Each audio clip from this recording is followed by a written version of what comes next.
What's up, everybody? It's the Digital World Podcast, and here we go. I'm going to talk about some current events that are happening uh, in the world today, and it's if anything, it's just further evidence of the times that are coming. And so, and it's important that you understand this because although you may not see the crisis at hand currently, physically, when you're going to the stores or around you, you can still see signs of cracks in the system. Now, I'm sure a lot of you have seen retail stores close around you. You might be seeing uh, people not shopping as much. Probably not so much so now, but eventually you will. But you've definitely heard on the news of all these explosions or accidents in ports or warehouses or laboratories catching on fire.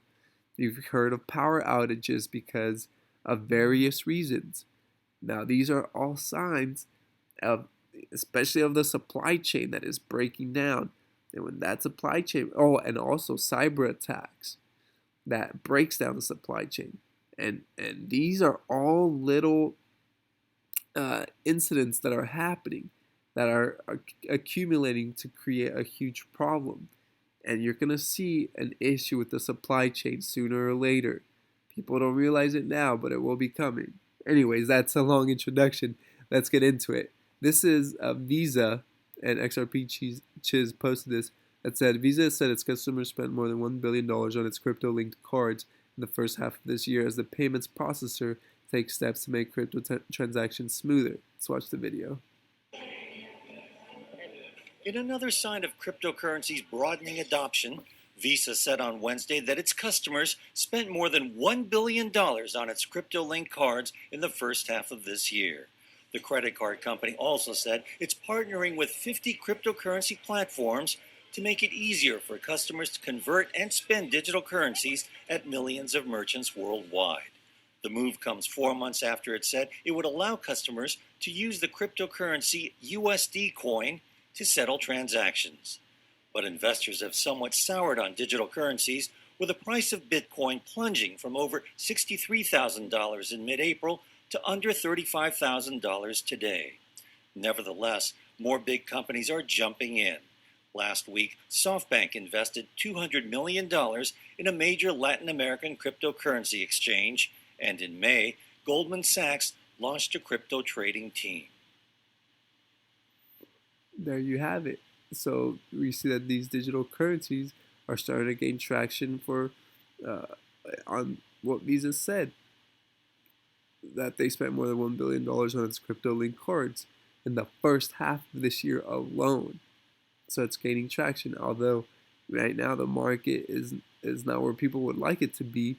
This is where this is where you can make the most out of this opportunity. When things are down and beat is when it's a good time to invest, when there's blood on the streets.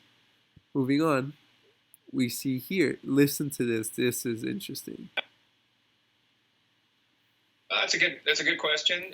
It's perplexing in many ways. XRP was declared a currency by Obama's Treasury in 2015. It's been out there in the wild now for almost 9 years.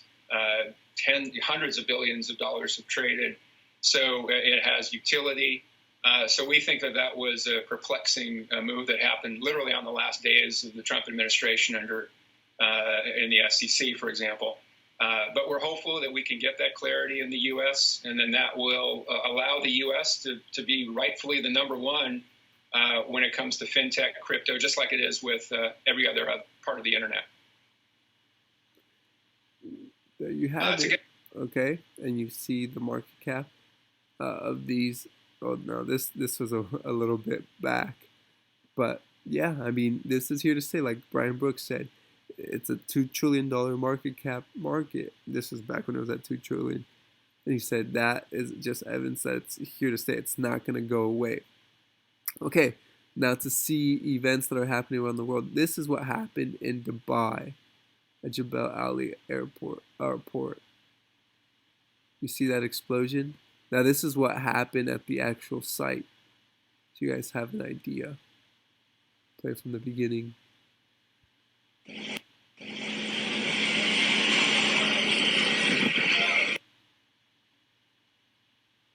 There it is. So these are all incidents that are happening at ports. There's been multiple incidents. There's been a lot of fires. There's been a lot of cyber attacks. And this is all accumulating to become a bigger issue. You don't see it now, but when you have container shortages, and now these companies have to pay premium for those containers.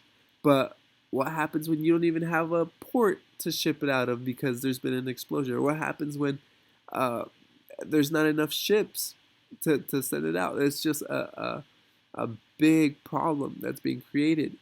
And that's why it's important for you to see that and know that we're gonna head into some serious hard times. And now this is just stating the facts of what's happening, but this is to help you learn, and that's why you're here to learn more. And I think I posted a video about Cyber Polygon and how the World Economic Forum sponsors that. They're preparing for cyber attacks, and that's something to show you of what's currently going on and what they're telling you is probably going to happen. And I showed a video of Warren Buffett talking about another pandemic coming and how serious threats cyber attacks are. So this is just the beginning, but in a crisis, things with utility and with fundamentals are brought to the forefront, and they display their full use case. And when we talk about all the money on the ledger, we're seriously talking about all the money. Okay, so that's why your investment in digital assets and in XRP is big and it's huge. You don't see it now, but you see all the fundamental use cases all around it. I hope this episode has brought you some value. Like and subscribe, comment below. What are your thoughts? As always, I like hearing from you.